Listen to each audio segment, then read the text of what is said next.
Τον έστριψα στην βουλιαγμένη δεξιά για να μπω στον χώρο. Αισθάνεται ότι πήγαινε κάπου στο άγνωστο. Δηλαδή και δεν ξανά είχα. Μια ερήμωση. Εικόνες εγκατάλειψης. Λίγες ώρες έφταναν για να ερημώσει ένα από τα πιο πολυσύχναστα σημεία της χώρας μας.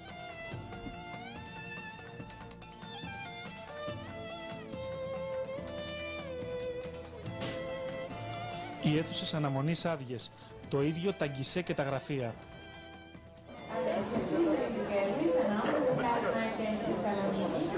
Από αυτό εδώ το μικρόφωνο γινόντουσαν οι ανακοινώσεις για τις αναχωρήσεις και τις αφήγησεις των πτήσεων. Σήμερα ίσως είναι η τελευταία μέρα που κάποιος το χρησιμοποιεί.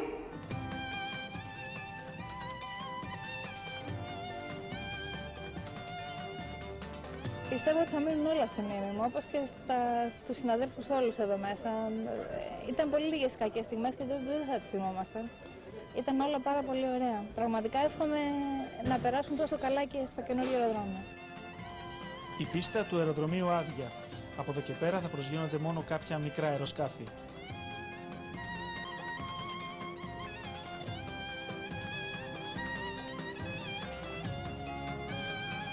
Αυτό το ξεχασμένο καρότσι δεν θα μπορούσε σε καμία περίπτωση χθες να βρίσκεται στη μέση της πίστας του δυτικού αεροδρομίου.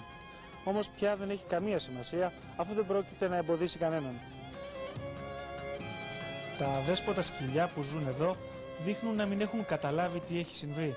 Είχαν συνηθίσει το θόρυβο.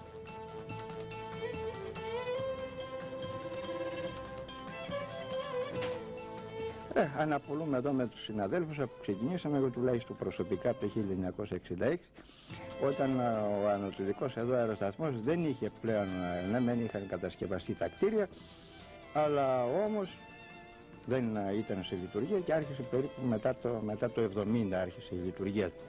Οι μοναδικοί ταξιδιώτες που επισκέφτηκαν σήμερα το ελληνικό ήρθαν από το αεροδρόμιο Ελευθέριος Βενιζέλος. Έφυγα χθες για Θεσσαλονίκη, άφησα το αυτοκίνητο εδώ και σήμερα ήρθα στο Ελευθέριος Βενιζέλος και ήθελα να πάρω το αυτοκίνητο.